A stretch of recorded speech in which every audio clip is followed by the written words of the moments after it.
putting on a smile without your eyes. So like that forced smile. It's like, that's how you come across. You're like, but I'm being calm. But underneath that calm voice is a underlying frustration where you just want to punch a hole in the wall, and the people on the other side of that get that. I'm Ian Hawkins, and this is Sport is Life. The purpose of sport, as I see it, is to see your vision become a reality. Find your voice, create strong connections, and learn to trust your body.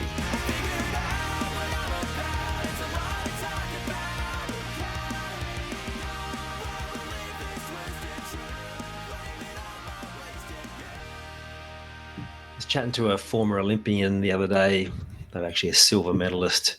So they've got runs on the board.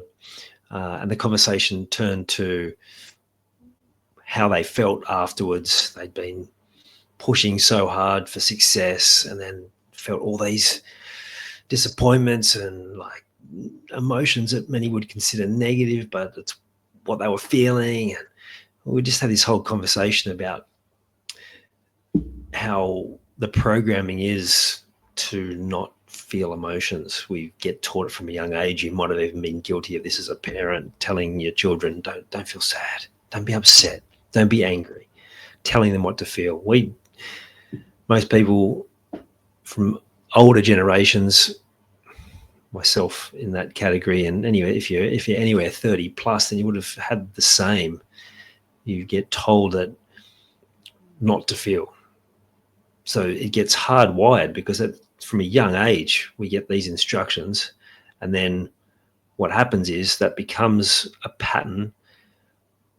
We default to that, we suppress, but then real emotions come to the surface, and then we wonder why we have this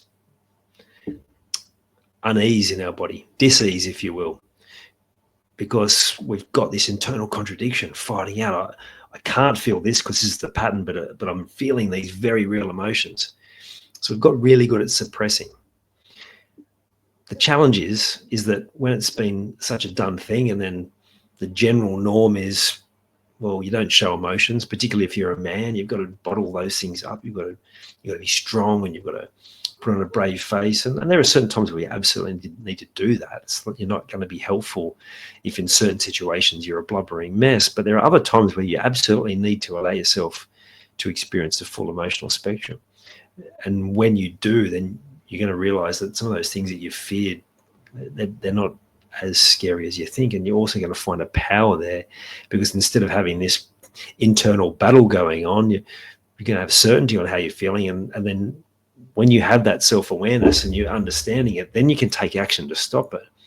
But if you continue to be in this state of denial, which is what suppression basically is, keep suppressing emotions, you'll be in this place of denial, which causes so many more problems.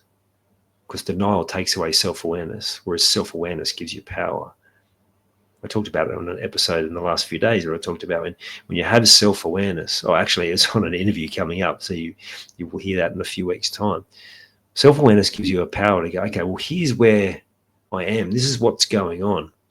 I can make changes now that I'm aware of it.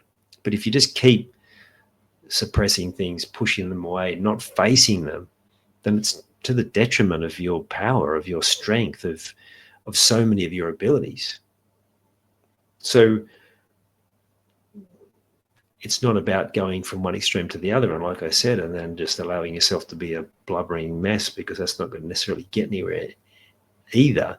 But it is starting to explore, well, what emotions have I got going on here? Like, am I allowing myself to express them? I work with some people, they've done such a good job of this that they almost like feel like they can't feel things, and then they almost trying to find a way to unlock those emotions. But again, it starts with self-awareness. If you don't know you're doing it, then you don't know you're doing it, so you don't know how to change. Often do work with people around suppressed anger. They don't even resonate with the concept of anger. They go, oh, no, I'm not angry. But then we have the conversation, we talk about it. I go, yeah, that's because you're so great at suppressing it. But tell me, there must be a place where sometimes that anger and frustration bubbles to the surface. And they go, oh, yeah, usually it happens here, here, and here. And I said, you probably don't feel good after it's done that, do you? And they go, well, no, of course not. So this is not to say you're an angry person, but the suppression means that that's bubbling away under the surface and it's going to find a way out. Part of it is the acceptance that every part of the emotional experience is an acceptable thing to experience. I think you see that the kids' movies Inside Out, and there's a second one now which I haven't seen, I must admit, but it's exploring these concepts of what happens when emotions are suppressed and how many other things unravel. So rather than, like I said, go from one extreme to the other, it's just starting to put these building blocks in place where you start to okay, what is going on here? If you're having a reaction, or you feel a bit down, or you feel more up than usual, or you feel a bit frustrated, or you feel numb, like what's going on? Sit with it, journal on it, ask other people. You might not resonate with cranky, but if you ask the people closest to you, they might tell you the times where you are, and then you might go, okay, well, I wonder why that is. For me, it was typically suppressed. It would come out in different sporting environments, but also a lot more of that anger and frustration came to the surface after my dad passed away. So then I realized that actually I was keeping it all together at work, but then when I'd get home, I'd be tired and cranky, and it needed a home. That frustration and the grief that I was still experiencing needed to come out.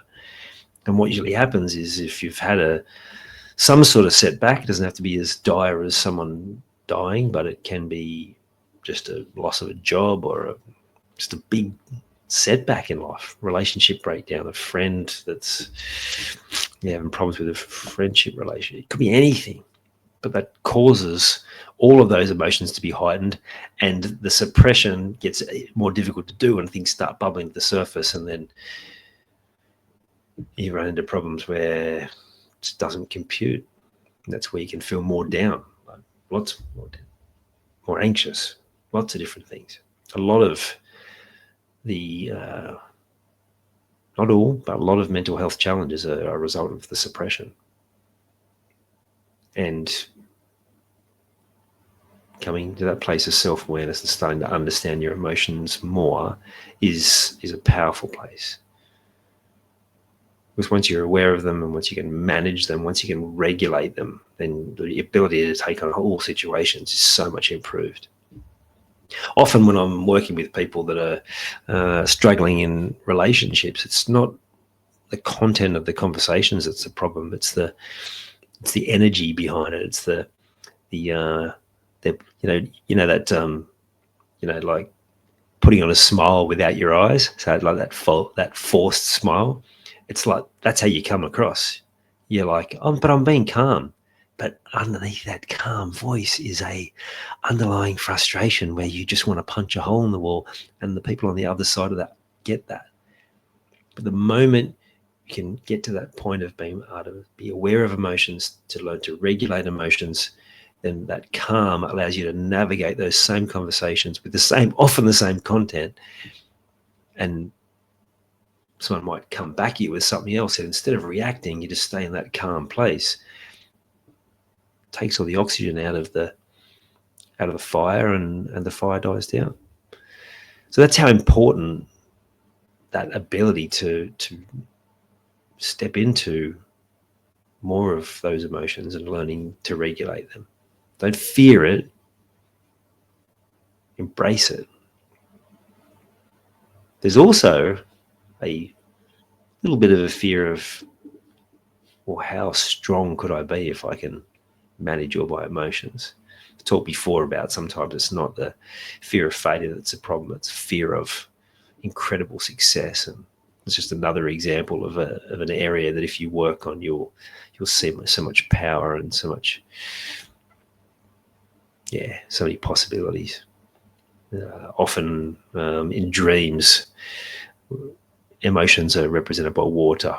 So if you've had one of those dreams with massive waves, it's like there's a turbulence in your emotions. There's some big emotions coming to the surface.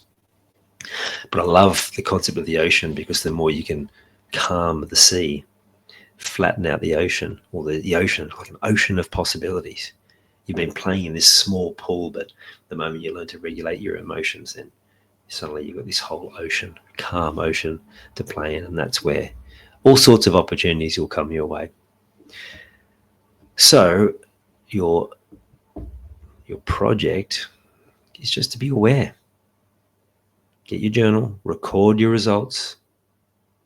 What emotions have I felt? Where am I feeling unsettled, or where am I feeling down, or maybe even just struggling to concentrate, or a bit more anxious? Write about it. Ask questions. Don't try and solve it all. Let your subconscious mind do the problem solving by getting it out of your head, getting it on paper, asking lots of questions, and then the next day you'll have more awareness around it, and the following day you'll have more, and then this is how you can start building the self-awareness.